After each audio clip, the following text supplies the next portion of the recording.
प्यारे बच्चों नमस्कार। मैं अंकित दुबे आपका स्वागत करता हूं अपने YouTube channel smart study by Ankit. आज हम बात करने वाले हैं यूपी ट्रिपल एससी पैट को ध्यान में रखते हुए रीजनिंग का बहुत ही इंपॉर्टेंट टॉपिक जिसका नाम है कैलेंडर। बिल्कुल बेसिक से कराएंगे आपको, जिससे कि आपको कोई दिक्कत ना हो, कैलेंडर आपका एक ही बार में तैयार हो जाए और अच्छे लेवल के क्वेश्चन भी लेके आएंगे। आज चलेंगे बेसिक की क्लास पर। तो कैलेंडर में पहले तो हम देखते हैं कि साधारण वर्ष और लीप वर्ष, सबसे पहले यही देखते हैं। ठीक, तो सबसे पहले बात कर लेते हैं कि एक वर्ष में दिन कितने होते हैं। एक वर्ष के दिन साधारण वर्ष में लिख देते हैं, साधारण वर्ष में दिनों की संख्या, साधारण वर्ष में दिनों की संख्या। तो आप सभी जानते हैं कि साधारण वर्ष में दिनों की संख्या होती है 365। कितने होते हैं? 365। वहीं हम बात कर रहे हैं कि लीप वर्ष में दिनों की संख्या, लीप वर्ष में दिनों की संख्या तो आप बताएंगे ये होती है 366। यह कंप्लीट होता है साधारण वर्ष में दिन कितने होते हैं और लीप वर्ष में दिन कितने होते हैं। अब हम बात करते हैं कि हम लीप वर्ष और साधारण वर्ष को पहचानते कैसे हैं।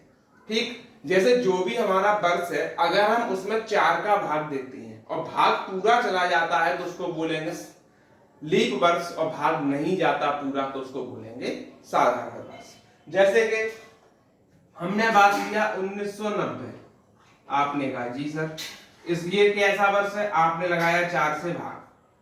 ठीक, तो 4 से काटेंगे तो 4 तिया 12, 4 चौक 16, बचे 3 39, 4 ने 36, बचे 3 40, 30 और 4 सत्ते 28, यानी कि आपका 2 रिमाइंडर बचा।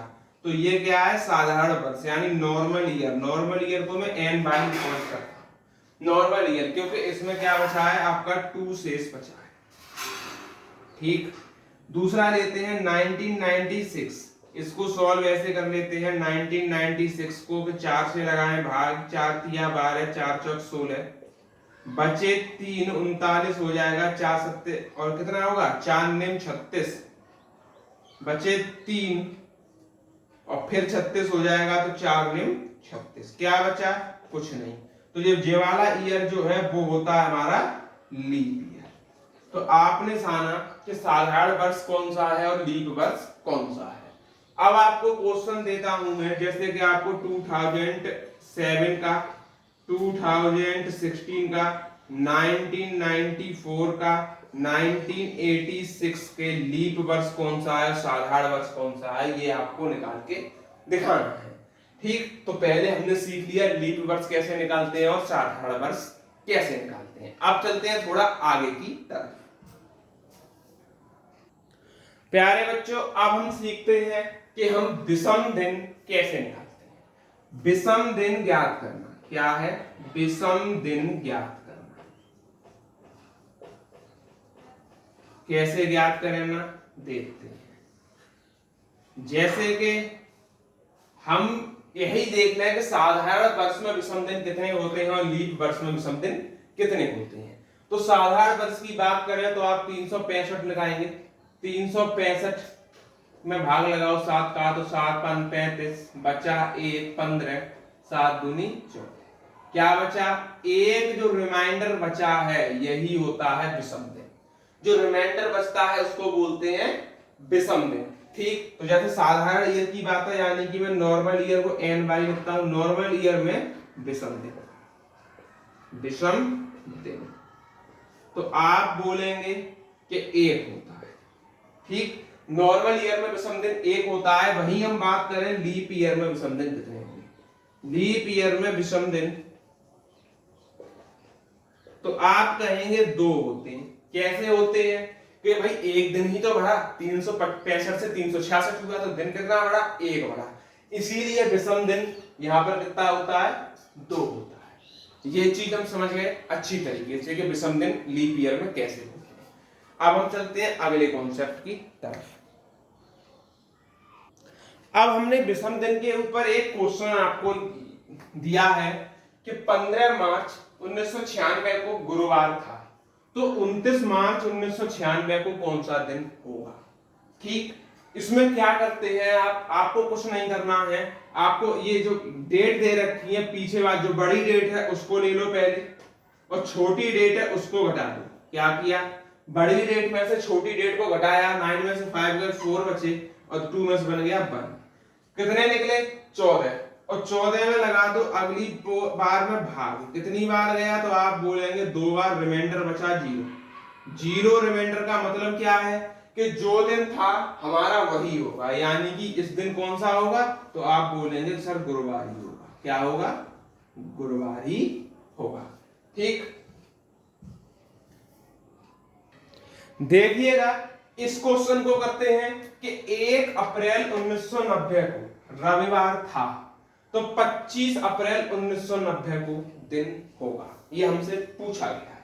इसमें क्या करेंगे आप 25 उधर से उठाएंगे, 1 को इधर से उठाएंगे, घटा देंगे, यानी कि कितना बचा, तो आप कहेंगे 24 बचा। 24 बचा, अब आप 24 में भाग लगाएंगे 7 का, तो आप जानते हैं 3 हमारा रिमाइंडर आएगा, तो 7 या 21 होता है।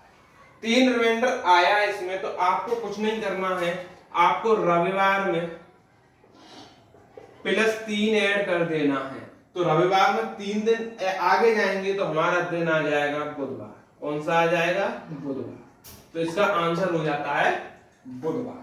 ठीक, एक और क्वेश्चन लेता हूं मैं, आज का आखिरी क्वेश्चन है, इसको और देख लेते हैं कि यदि 29/5/2016 को गुरुवार था, तो 3/5/2016 को दिन था, गुरुवार है, लिख लेते हैं गुरुवार है। तो क्या किया है इसने थोड़ा गेम खेला है, हमें बाद की तारीख देकर पहले की तारीख तो पूछा है। इस क्वेश्चन को सॉल्व करने के लिए क्या करना है, काम वही करना है, आपको बड़ी संख्या में से छोटी संख्या को माइनस कर देना है। यहां तक हमारा क्वेश्चन का आंसर पूरा नहीं निकलेगा, यहां तक हम पहुंच गए।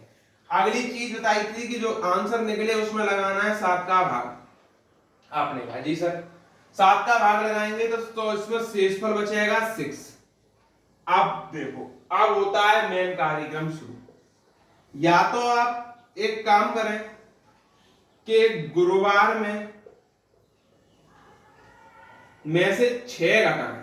क्या करें, गुरुवार में से 6 घटाएं, या गुरुवार में 1 जोड़ दें। गुरुवार में 1 जोड़ दें, बात एक ही है, चाहे 6 घटाओ चाहे 1 जोड़ो, तो आंसर आ जाएगा इसका क्या, तो आप बोलेंगे शुक्रवार। ये है हमारा आज का अंतिम क्वेश्चन। आशा करते हैं आप लोगों को ये क्वेश्चन समझ में आए होंगे। कल दूसरा कॉन्सेप्ट लाएंगे इसी में, जिसमें महीने अलग अलग आते हैं, तब हम कैसे निकालते हैं उसके बारे में भी डिस्कस करेंगे।